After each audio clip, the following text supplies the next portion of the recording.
When you think of filmmaking, you probably think of exotic film sets, of glamorous actors, and probably of a poor bunch of harried extras that are constantly dodging Michael Bay's explosions in a 3-mile warning zone of tits and fireballs. What you don't think of, though, is the sweaty editor locked away in a dark room making long, exacting choices over whether a shot should be 2 or 3 seconds long, whilst quietly sobbing as they watch it for the 1000th time in a row. But that they do, dear watchers, and they make our films all the better for it. Whilst there is a load of different cuts they seamlessly use across all manner of movies, I won't bore you with all of them, we have all used Microsoft PowerPoint transitions, which is basically the same thing, the jump cut is one of the most distressing. Used to shock a viewer, jump cuts are designed to mentally knock you about a bit and grab a hold of your senses as you're instantly zipped into a whole new environment. So let's take a look at the very best ones that made the cut. Then shall we? I am the human star wipe, Ash from WhatCulture, and these are the 10 most shocking jump cuts in film history. 10. Samara kills Noah. The Ring. It's fair to say that American horror films have a tendency to rely on lazy jump scares, created by way of quick-cut images and loud sound effects. And that typically goes double for cynical stateside remakes of foreign-language horror hits. But Gore Verbinski's surprisingly stylish and moody 2002 remake of The Ring makes clever use of jump cuts during a pivotal climactic scene to fully hammer home the terror of the film's spectral, black-haired antagonist Samara Morgan. Ingeniously, Verbinski has Samara, still flashing with TV static as she's come out of the screen, literally jump cut in front of Rachel's poor ex-boyfriend Noah, then makes use of 3 rapid-fire jump cuts into Samara's cloudy eye as she offs him, ensuring the audience feels the same fear that Noah himself does. After an entire film's worth of surprisingly subtle build-up, it is a fantastically creative and terrifying payoff that couldn't be further from the basement-low expectations US horror remakes generally invite. 9. Dance Corpse. The Birds. Though the jump cut is a fairly common editing technique now, it was once a new and shiny toy to be played with Alfred Hitchcock's classic The Birds championing the innovation in brilliantly jarring fashion. The scene in question sees Lydia Brenner stumble upon the corpse of poor Dan Fawcett, whose eyes have been pecked out by the crazed birds. Hitchcock decides to employ 2 jump cuts. It's a simple but startling effect when used today, but back in 1963, it was surely positively terrifying. And as for why Hitchcock opted for an unconventional jump cut, it was simply another of his many conscious decisions to break with cinematic tradition. In his own words, I wanted a change from the zooming in. 8. Taking a Ride. Breathless. Not every film here is a horror movie, as Breathless proves. The film, a French New Wave riff on Bonnie and Clyde, received considerable acclaim for its bold, and at the time controversial, visual style. And its jump cutting slots into that very nicely. When protagonists Michelle and Patricia are riding around in their car, director Jean-Luc Godard jumps between similar shots of Patricia during the ride, depicting the passage of time whilst also enhancing the urgency of the film's couple-on-the-run narrative. Though it seems rudimentary today, the legacy of this sequence is that it broke down conventions of how a scene could be constructed. While much meaning has been conferred onto the scene in the decades since, the assistant director, the scamp, confessed that it was largely a decision of cutting out unwanted material in the middle of a continuous take. 7. Charlie's Head. Hereditary.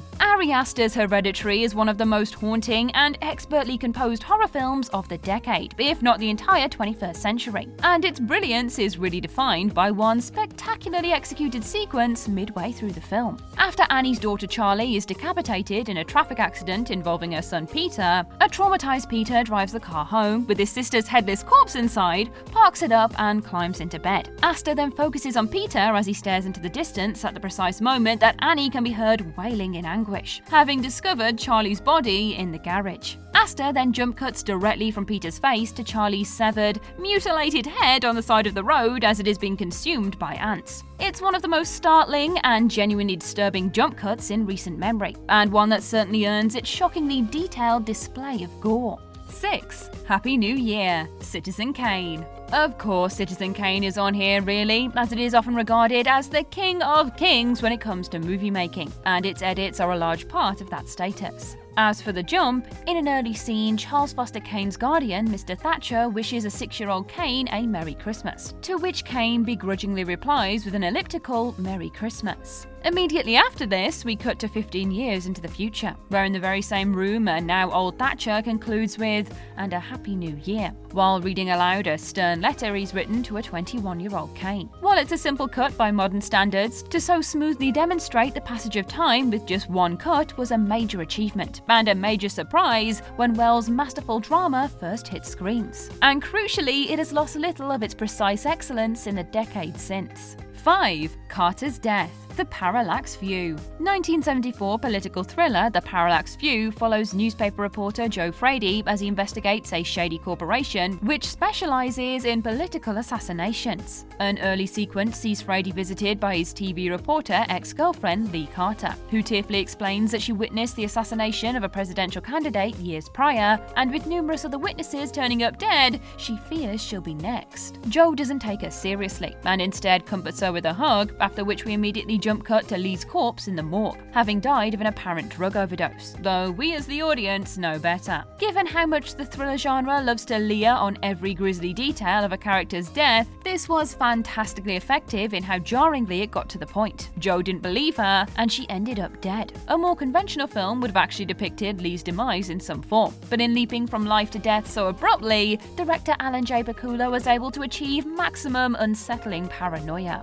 4. Human evolution in a single cut. 2001: A Space Odyssey. 2001: A Space Odyssey is a technically innovative masterwork, etc., but it also features one of the most iconic and creative jump cuts in the history of cinema. At the end of the film's opening Dawn of Man sequence, an ape learns how to use a bone as a weapon, catapulting another bone into the air, and as it rotates in the sky, Kubrick ingeniously cuts to a spaceship of a similar shape. Though this is technically more of a match cut than a jump cut, the fact that the film literally jumps forward millions of years in time, leaping from one evolutionary point to another far-flung one, makes it fit. As a wordless commentary on human progress from early adoption of tools to flying through space, it is as unexpected as it is breathtaking. 3. Dr. Erin Mears' Death. Contagion. Steven Soderbergh's Contagion is a frighteningly plausible look at how a pandemic might unfold in the modern world, taking a refreshingly unsentimental approach to depicting the ravaging effects of a seemingly unstoppable virus. Dr. Erin Mears is one of the scientists dispatched to try and stem the pandemic,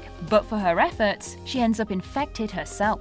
In one agonizing moment, we see a deeply ill Erin laying on a hospital gurney, and Soderbergh then jump cuts to a corpse wrapped in plastic, dumped in a mass grave. It is completely ruthless, and considering that Kate Winslet is such a huge star, absolutely jaw-dropping in its abruptness. There's no overwrought death scene where she gets a dignified final moment with a loved one. She goes from living to dead in a flash. 2. The jump cut as a special effect. The Haunted Castle. Not a single one of these jump cuts would exist without the pioneering work of early filmmaker Georges Méliès, often dubbed the father of the jump cut after accidentally discovering it when his camera got jammed and skipped through a segment of footage. Méliès put the jump cut to more intentional use in his 1896 short film The Haunted Castle, which provides a fascinatingly creative example of how even basic editing can be used like magic.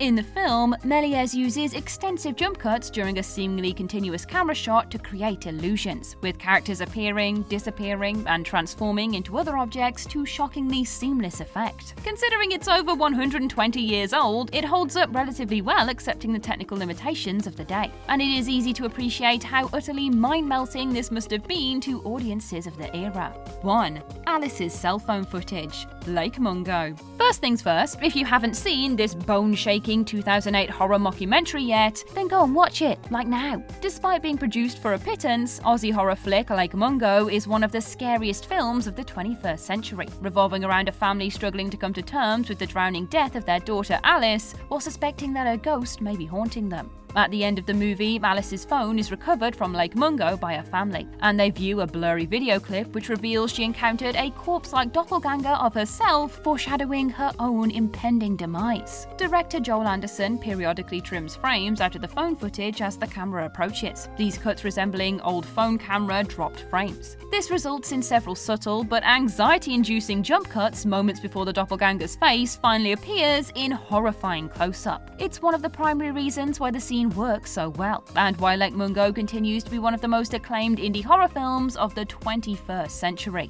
Creepy. And that's our list. What other spooky jump cuts belong on this list? Share your thoughts in the comments section below.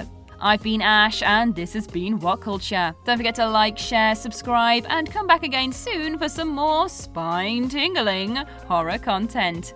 Thanks for watching.